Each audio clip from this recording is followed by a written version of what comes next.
On Tuesday, November 11th, 1968, Dave Crocker Jr. left for Vietnam, but he would never return home.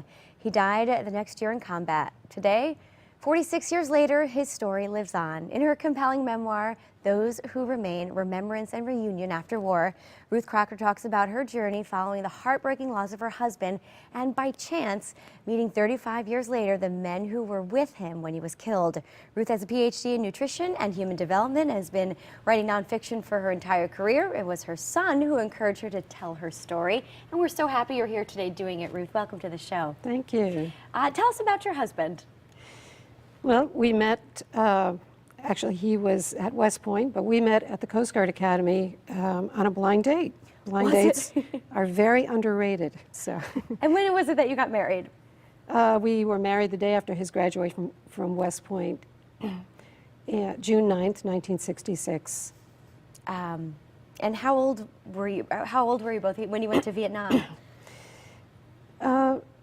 Well, when he went to Vietnam, I was 22 and he was 24. And very young. Yes. Very young. We have some pictures we're going to put up on the screen if you want to tell us what we're looking at here.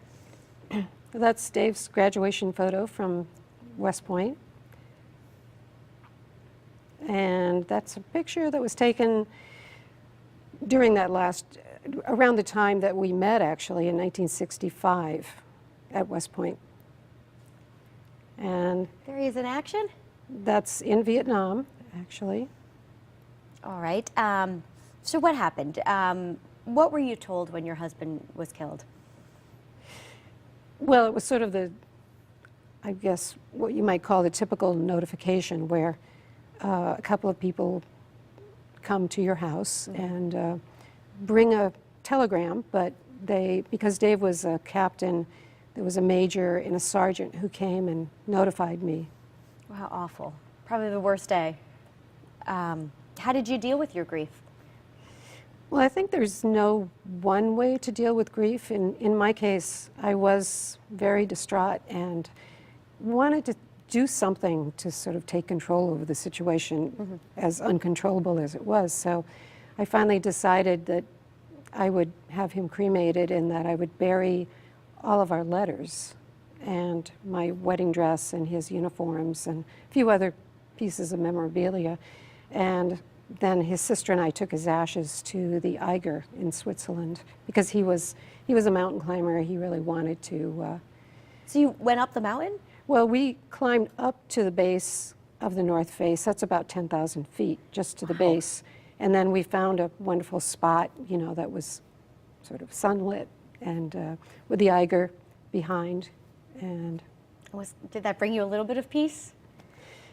Yeah, I mean, as much peace as you can have in an experience like that. But I definitely felt that I'd done something, for him. And you had the opportunity to meet some of your husband's comrades years later. How did this all come about? It was completely by chance.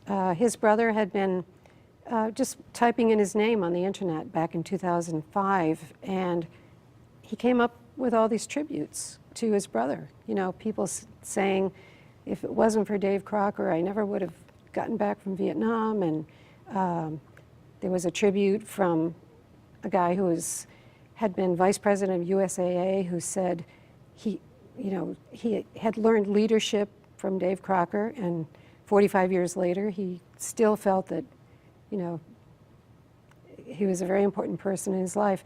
So we contacted them, and they invited us to a reunion of the 25th Infantry Division.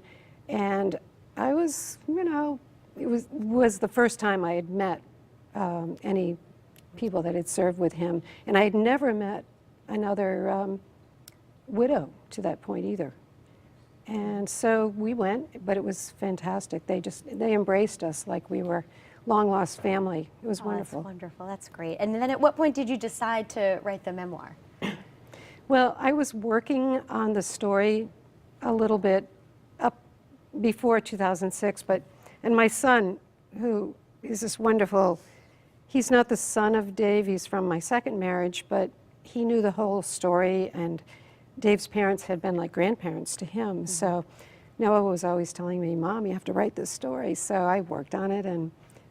But when I met these guys and I heard their stories About your husband. about my husband, but also their stories about, their silence after Vietnam and what they had gone through, I felt like I had to tell our stories, in this book.